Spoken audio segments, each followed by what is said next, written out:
Yo, salut tout le monde, c'est Gata Volgar, j'espère que vous allez bien, moi pour ma part je vais plutôt bien, j'espère que vous avez passé une bonne journée. Aujourd'hui on se retrouve pour une nouvelle vidéo, donc on se retrouve pour le débrief du match Crystal Palace Manchester United, match qui comptait pour la 36e journée de Premier League, victoire de Manchester United sur le score de 2-0, l'ouverture du score signée Marcus Rashford à la 45e minute de jeu, et à la 78e, Anthony Martial vient permettre aux Red Devils de s'imposer à Selhurst Park, le stade de Crystal Palace, et grâce à cette victoire, Manchester United est toujours en course pour la Ligue des Champions. Voilà, donc on est toujours 5e, mais on est à égalité points avec Leicester 4e, et on a un point de retard seulement sur Chelsea 3e.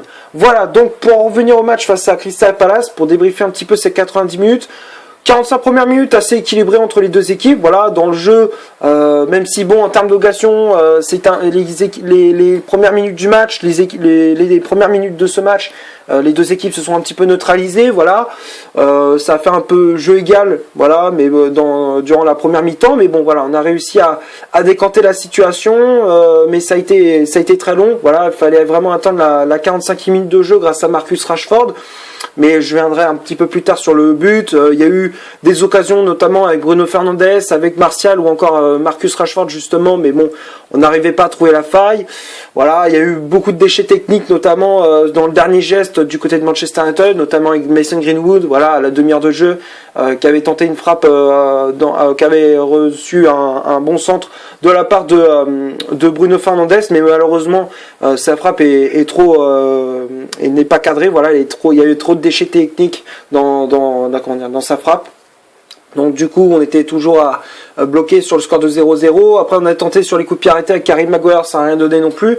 Et comme je disais, il fallait vraiment attendre la 45e juste avant la pause avec Marcus Rashford. Voilà, sur un bon décalage de Bruno Fernandes. Voilà, dans la surface de réparation, Rashford qui a emmené deux défenseurs de Crystal Palace, et derrière, il a fait une feinte de frappe et il ajuste parfaitement Guaita. Voilà, très beau but de la part de Rashford, et ça permet à Manchester United de ouvrir le score juste avant la pause. Donc ça fait 1-0 pour les Red Devils, et donc là on retrouve cette avance d'un but. Second mi-temps, Crystal Palace a commencé à être très dangereux, notamment avec des occasions de Jordan Ayew, de Wilfried Zaha ou encore d'Andros Townsend, mais voilà, ils n'ont pas réussi à trouver la solution. Voilà, avec un De Gea qui a été très efficace. Voilà, donc il s'est rattrapé un petit peu de son match raté contre Southampton, et là il a fait une très bonne prestation face à Crystal Palace.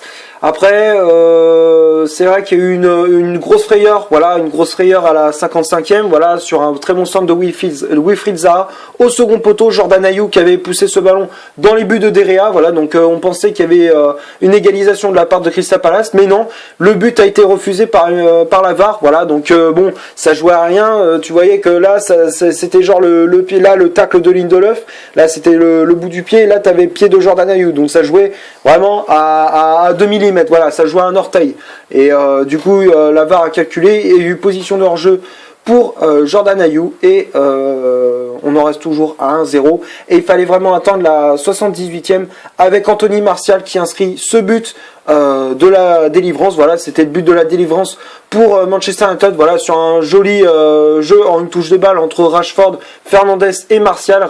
Fernandes qui décale Rashford dans la profondeur avant de servir en retrait Anthony Martial qui frappe dans le but de Guaita, le gardien de Crystal Palace. Voilà, donc frappe croisée, magnifique, rien à dire. Voilà, très beau but de la part de l'attaquant français, et ça permet à Manchester United de remporter ce match sur le score de 2-0. Voilà, donc on va passer maintenant à la composition d'équipe que Ole Gunnar Solskjaer a aligné. Voilà, donc pas eu énormément de changements, quoique dans le 11 de départ il n'y a eu que seulement 2 changements. Voilà, donc 4-2-3-1 aligné par l'entraîneur norvégien, avec De Gea dans les buts de Manchester United. La charnière centrale c'était Victor Lindelof associé à Harry Maguire qui a le brassard de capitaine. Les latéraux, Wan-Bissaka à droite, Fosu-Mensah à gauche. Voilà, à la place de Luke Shaw blessé et de Brandon Williams blessé également. Donc du coup on a fait appel aux joueurs qu'on a prêtés auparavant à Fulham ou encore Crystal Palace. Donc c'était Timothy Fosu-Mensah. Ça faisait 3 ans qu'il n'avait plus joué avec Manchester United, et voilà, moi j'ai trouvé qu'il a fait une très bonne prestation. Voilà, performance très solide, alors que pourtant c'est pas son poste de de prédilection. Donc voilà, mais sinon il a fait une bonne prestation. Donc Fosu-Mensah à gauche. Le milieu de terrain était composé de Pogba et de McTominay. Voilà, McTominay qui remplaçait Matic, laissé sur le banc. Bruno Fernandes en numéro 10. Les ailiers, Greenwood à droite, Marcus Rashford à gauche. Et à la pointe de l'attaque de Manchester United, c'était le français Anthony Martial. Et après, Solskjaer qui a fait 2 changements sur 5, il y a eu l'entrée en jeu de Jesse Lingard à la place de Mason Greenwood et Nemanja Matic à la place de Scott McTominay. Voilà, donc j'ai pas grand chose à dire dans la composition d'équipe. Voilà, donc il y a eu 2 changements seulement par rapport au 11 contre Southampton. Voilà. Et puis voilà, donc ça a plutôt bien marché. Donc voilà, donc ça a été un bon 11 de départ aligné par Solskjaer. Voilà, donc on va passer maintenant aux statistiques de cette vidéo. Donc on va commencer par celle de Crystal Palace. Voilà, Crystal Palace qui a eu 40% de possession de balle, 40% de possession de balle, 2 corners, 8 tirs au total, dont 5 tirs cadrés, une position de hors-jeu et 10 fautes commises. Donc tout ça c'est du côté des Eagles. Et du côté de Manchester United, c'est 60% de possession de balle, 7 corners, 14 tirs au total, dont 5 tirs cadrés, 0 position hors-jeu et 15 fautes commises. Donc tout ça c'est du côté de Manchester United. Voilà, bon, j'ai pas grand chose à dire dans les statistiques, hormis que ça représente bien la physionomie de ce match. Voilà, Crystal Palace qui a eu des occasions, Manchester également. Voilà, même si Manchester a eu un petit peu plus le ballon que les Eagles, mais bon voilà, on a réussi à faire la différence et remporter ce match. On a évité le piège. Voilà, ça sentait le match piège. Donc voilà, mais on a réussi à décanter la situation et de s'imposer. Voilà, donc on va passer maintenant au top et au flop de cette vidéo. Donc on va commencer par David De Gea. Voilà, c'est le match parfait. De Gea, rien à dire. Très, très bon match de la part du portier espagnol. Voilà, c'est ce genre de match que je veux voir de la part de David De Gea. C'est ce De Gea là que je veux voir. Et voilà, il a fait une très bonne performance. Voilà, donc match, voilà, un clean sheet de la part du portier espagnol. Donc voilà, donc pour moi De Gea, je le mets dans le top. Ensuite, la charge centrale, Lindelof, Maguire. Bon, Victor Lindelof, c'est toujours pareil, même si bon, il a rehaussé un petit peu son niveau de jeu, voilà, qui était un petit peu médiocre, voire même un petit peu catastrophique contre Southampton.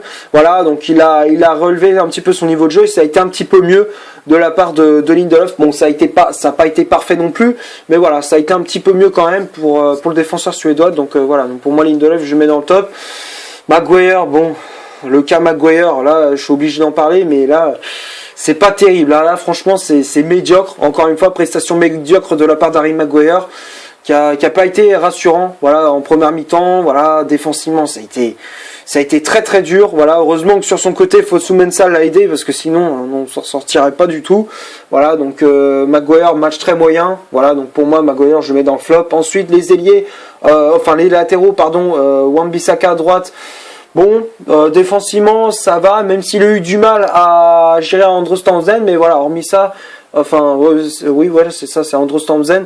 Voilà, donc ça a été plutôt bon pour Aaron Wan-Bissaka. Donc pour moi, Wan-Bissaka, je le mets dans le top, même s'il a eu un petit peu de mal, mais voilà, il a réussi quand même à faire le taf. Ensuite, Fosu-Mensah, comme je disais, très bon match de la part de Fosu-Mensah, match très costaud, voilà, donc il y a eu très bonne performance de la part du latéral, du défenseur néerlandais, voilà, c'est un latéral mais aussi il joue défenseur central. Là, il a joué à gauche, d'habitude c'est plus un latéral droit qu'un latéral gauche, mais voilà, il a été plutôt bon sur son côté, voilà, donc pour moi Fosu-Mensah, je mets dans le top. Ensuite, le milieu de terrain, McTominay et Pogba. McTominay, on l'a pas trop vu offensivement, mais voilà, il a fait quand même une performance assez bonne, voilà, assez correcte. Voilà, il a récupéré des ballons au milieu de terrain, il les a très bien distribués. Donc j'ai pas grand chose à dire de la prestation de McTominay, donc pour moi je le mets dans le top. Ensuite Pogba, match assez correct de la part de Paul Pogba qui a rattrapé un petit peu son match un peu raté contre Southampton également, donc il a relevé un petit peu son niveau de jeu. Donc voilà, donc pour moi Pogba je le mets dans le top. Ensuite Bruno Fernandes aussi, voilà, j'avais trouvé méconnaissable, voilà, il n'arrivait pas à faire ce qu'il fallait contre Southampton et là il a relevé son niveau de jeu et ça a été très très bon, voilà, donc il a été encore une fois efficace. Donc pour moi Bruno Fernandes je mets dans le top. Ensuite les ailiers Rashford et Greenwood. Rashford je mets dans le top. Voilà, pour moi c'est l'un des hommes du match avec Anthony Martial. Donc encore une fois ils ont fait la paire, les deux, Martial et Rashford. Donc voilà, mais Marcus Rashford, il a été très très bon encore une fois. Donc pour moi, je le mets dans le top. Ensuite, Greenwood. Voilà, c'était moyen de la part de Greenwood. Voilà, beaucoup de déchets techniques dans le dernier geste. Voilà, surtout dans le dernier geste. Voilà, il a été un petit peu médiocre dans sa prestation. Donc voilà, donc pour moi, Greenwood, je le mets dans le flop.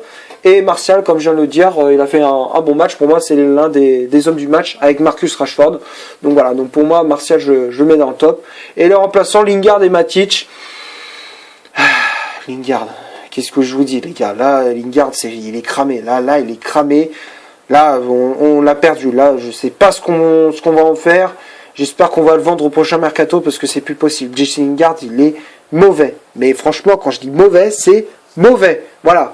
Il a été fantomatique. Inexistant, il a été. Voilà. Donc, pour moi, Jesse Lingard, je le mets dans le flop.